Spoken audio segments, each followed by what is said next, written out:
Ladies and gentlemen, welcome to the part of our conference entitled The Problem of Miracles. Today we got two speakers. Welcome Adam Świeżyński, who is going to make a presentation about entitled How to Understand God's Action in a Miracles Event, Basic Action on the Part of God. The floor is yours. Thank you.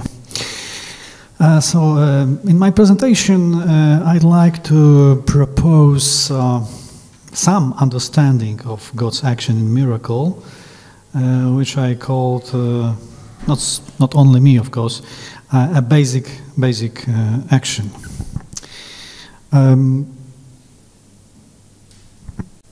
God's actions are usually identified with God's causality. So if we say that God did something, we mean that God is the cause of the emergence of this thing. However, the fundamental problem is the answer to the question, how does it happen that God, who is immaterial being, may have any influence on natural events? In order to adequately justify the statement that God is the cause of some natural event, we should show how the interaction between that which is supernatural and that which is natural is possible at all. If God's action is described as the cause of miraculous event, it usually means that this event was caused by God. However, we can say that something was done by God, while not meaning that God was the cause. I mean, the cause like other natural causes of this event. We may assume that if we say that something was done by God, it means that it is the expression of God's will. Then we avoid using the term divine causality and we take the approach connected with intentionality of action and its purpose.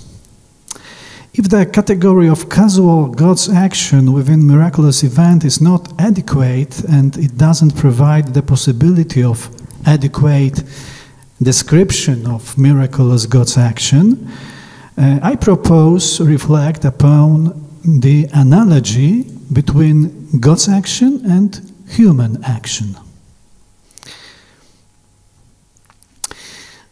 The application of the analogy between God's and human actions may turn out to be useful as far as the clarification of the causal joint problem is concerned, which cannot be adequately presented within the purely causal approach to divine action. The fundamental question concerning God's action within miraculous event is, how does God do that? Namely, what is the joining element between God and the instrumentally understood physical causes? To answer this question, we may try to clarify the problem through referring to the notions typical of human action and human agency. This is the first step, and now the second. The helpful element here is the personal understanding of divine action. It is based on the analogy between God's action and human action. We may elaborate on this analogy if we use the conception of basic actions. This is proposed among others by Arthur Danto. Danto at first introduced the distinction into the basic actions and mediate actions. The starting point for his conception of action was paying attention to the fact that in our description of reality we make the ontological assumptions concerning physical causality. For instance, the trace in the sand is just the trace in the sand, but if it is a footprint, it gains in our consciousness the concrete history of its emergence. Mainly, it must have been impressed by a person passing by. Danto distinguishes human actions concerning their bodies from ones concerning the world external to very bodies. He calls the latter kind of actions the mediate actions. In this case, a man does something or recognizes something through something else he does or he knows. Such action or knowledge contains in itself other actions or cognitive acts as their component elements. The basic action, in turn, doesn't contain any other action in itself. That is why human actions concerning physical objects are mediate actions, while the actions concerning human body should be classified as basic ones. For instance, setting a vehicle in motion through our hands' work is a mediate action, while the very act of moving our hands in order to set the vehicle in motion is the basic action. The further distinction involves introducing the category of non-basic action, which is the sequence of basic actions, for example, like dancing. That is why it seems useful to introduce the notion of basic action understood as the situation in which a man may act, doing something and at the same time not being identified as the like traditional natural cause of this thing. This basic action on the part of man is his action, even when it may be described through referring to natural causes. If we say that some actions are basic, it means that they are performed immediately and directly without necessity of performing any preceding action. And third step, we can draw the conclusion from the analogy of God's action to human action that if we assume that God is able to act at all, God can also perform basic actions. Therefore, we should state that all God's actions within the nature are either the basic actions or connected with the events, the causal origin of which leads to that which is the basic action of God. Hence, I suggest that we should understand the miraculous action as the basic action on the part of God. Such approach towards God's action in miraculous events eliminates the problem of interaction between the nature and the supernatural cause, because it doesn't require explaining this interaction. Moreover, it allows us to include into the conception of miracle the events which are described as anomalous or those which not have any natural cause. However, the most important thing seems to be the fact that this conception allows for joining God's action with the events which the natural causes may be found through scientific research. Treating God's action in miraculous event as the divine basic action brings important consequences. If we describe this action as divine basic action, we say nothing about the cause of miraculous event, and in this way we avoid assuming a priori that it can't have the natural explanation or that its emergence means some disturbance within the nature order of the world. Therefore, we may say that God, as a miracle maker, doesn't use any means to produce it, and this seems to be consistent with the statement that a given event may have no natural cause. However, it doesn't mean that the miracle has to be the event which doesn't have any natural causes. We may use the analogy to human action again. When we raise our arms and we perform basic action in this way, we may say that we act, and we may describe this action at the same time, the act of raising our arms, referring to natural causes. Thus, we may say that raising our hands was caused by work of our muscles, which in turn was caused by electrical impulses in our nervous systems. Therefore, the basic action may be connected with the accompanying events which have natural explanations in terms of causality. Analogically, considering God's action in a miraculous event as the basic action on the part of God, we should state that it is not questioned by the fact that the process accompanying this action may have its natural explanation.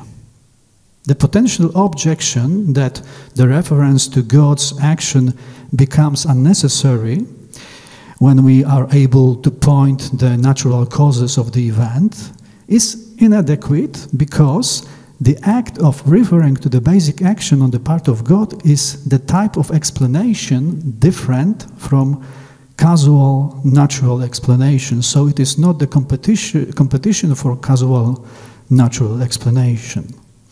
Thus, giving a natural explanation for a putative miracle will not make it redundant to attribute in God's agency as long as it is God's basic agency of which we speak. The fundamental consequence of adopting the conception of basic action of God is miraculous event is a teleological way of understanding this action. Teleological aspect is first of all related to the fact that God's basic action is personal in character. Thus, analogically to human action, it has its specific purpose connected with the intention or plan of the person acting. However, the conception of basic action of God in miraculous event changes the way of analyzing and seeing miraculous events. It means the move away from the quasi-natural consideration of the miracle, in which essential problem is to determine the causal mechanism of God's action, and the switch to teleological perspective, connected with the question of conscious intention of the agent.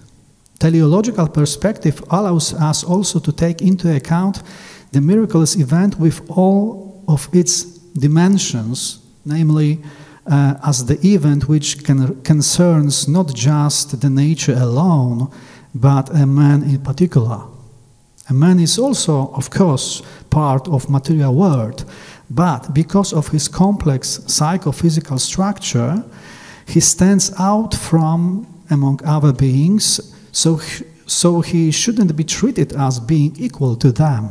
Thus, a miraculous event is something which happens within the nature, but it would be difficult to talk that miracle would taking into account special character of human person who is the recipient of God's miraculous agency.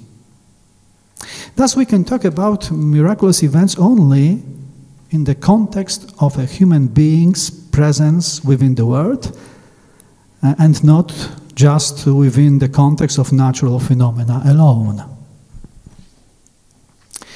Teleological approach towards God's action within the world brings also certain advantages in understanding of a miracle. The first advantage is the fact that we are able to avoid in this way the controversial conception of miracle as the event with supernatural occurs, especially as the event violating the regularities of nature. If talking about a miracle as a supernatural event poses the problem, and if it is finally questioned, then teleological approach towards the miracle seems only one available. The second advantage, following from the conception of teleological understanding of miraculous event, is connected with its religious aspect, in which the miracle is understood as a sign containing a specific religion message from God to the man. Teleological approach allows for discussing the meaning of miraculous event and proposing their religious explanation as the alternatives for the lack of scientific explanation. It seems that God may act in both basic and non-basic way, and God's non-basic action must contain the basic action too. If we also take into account the personal perspective of God's action within the world, it seems that the basic action on the part of God may occur alone or appear as an element of non-basic action sequence. In the latter case, basic action of God causes a specific natural phenomena, which in turn becomes the cause of another phenomena. What we have here is the situation in which personal action of God produce the cause-effect chain and leads to emergence of causal action within the nature. Therefore, let's attempt to wonder what kind of God's action, basic or non-basic, is one present within the miraculous event. For example, consider the description of the Red Sea water setting apart from the Bible Exodus book. Of course, I don't consider the question of the character of the description contained in the passage of Exodus book or exegetic and literary criticism issues connected with it. I mean only using this description as the example illustrating the relation between basic and non-basic action of God.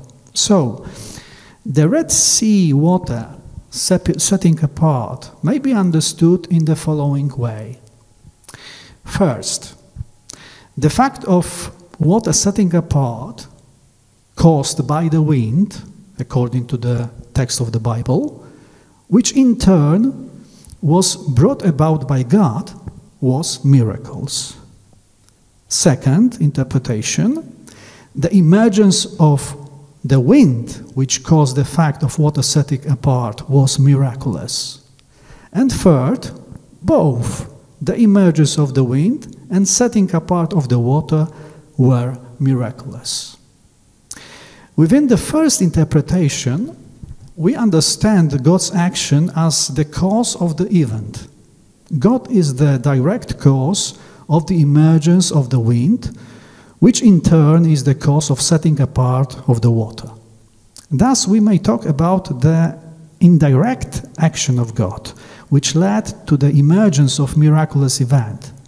God directly causes the emergence of the wind, but we do not know how God does it. The miraculous event is setting apart of the water, understood as the effect of indirect causal action of God.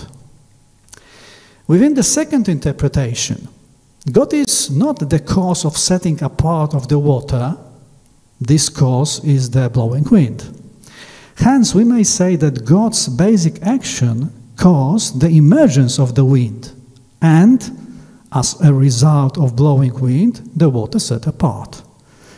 The basic action of God, making the wind blow, doesn't require any explanation. In this case, the miraculous event is the emergence of the wind and not its effect, namely the fact of the water setting apart. And the third interpretation combines the first two. It treats the emergence of the wind and setting apart of the water in a holistic way, namely as a single event. Treating the fact in question in a holistic way is possible within the perspective of personal aspect of divine action. God performs basic action and brings about the wind, and as third result, the fact of the water setting apart. The inclusion of the fact of setting the water apart into the whole of the event and joining this with the fact of causing the wind by God is conditioned by the mentioned action of God, who caused the wind in order for the water to set apart. In this case, we may talk about non-basic action of God, which consists of the personal basic action causing the wind, and causal action, the water setting apart as the result of the wind blowing. The miraculous event understood in this way includes the basic action on the part of God as well as physical causality caused by God as its consequence. And it is reasonable at this moment to mark the distinction into the miraculous event and miraculous action. In the above example, the miraculous action is the basic action of God, which causes the emergence of the wind. However, the operation of the wind causing the fact of setting apart the water is not the miraculous action, but it is the ordinary action within the natural causality. But we should note that the emergence of the wind is conditioned by the God's basic action, which I described as miraculous one. Thus, it seems that we should regard the fact of the water setting apart as the element of miraculous event, too, although its emergence is the effect of the non-basic rather than basic action of God, as it was directly caused by the blowing wind. So we may say with respect to this that the miraculous event may be the one which was caused by both basic and non-basic action of God. However, in the case of non-basic action, contrary to the basic one, searching for the mechanism of this action makes sense, since it takes place due to natural causality. Even if this physical causality is unknown, we may ask about it and hope to find and comprehend it in the future. Therefore, God's basic action may be described as the miraculous action, while God's not basic action, as it contains the component of the basic action and component of the mediate action, which is the natural causality, should be described as the miraculous, non-miraculous action. The miraculous event may be caused by the miraculous action or by the miraculous, non-miraculous one, as in both cases the component of the basic action on the part of God is present. Yet, in practice, we are unable to recognize, on the basis of scientific and natural criteria, which of the two actions in question actually took place. The very effect of such action, manifesting itself within the nature, provides no basis for solving this problem in an ambiguous way. With respect to this, I suggest not limiting the category of miraculous event to merely the events connected with basic action of God. Rather, I suggest expanding the category of miraculous event to those caused by the non-basic action of God, namely by miraculous, non-miraculous actions. In this way, even if the events recognized as the miraculous one are explained by natural science, it won't mean that they stop being miraculous event, provided that they were recognized as the miraculous one on the basis of theological criteria. Natural science is able merely to point to physical causality of the event, but it is unable to recognize the presence or absence of miraculous action, namely of the basic action on the part of God. Because of that, recognizing the miraculous event remains to some extent dependent on the effect of natural sciences, asserting the fact of being scientifically unexplained. Yet, ultimately, it is subject to theological criteria. However, the potential modification of natural science's effects in explaining the event after recognizing its miraculous character with the use of theological criteria doesn't negate the accuracy of the theological recognition.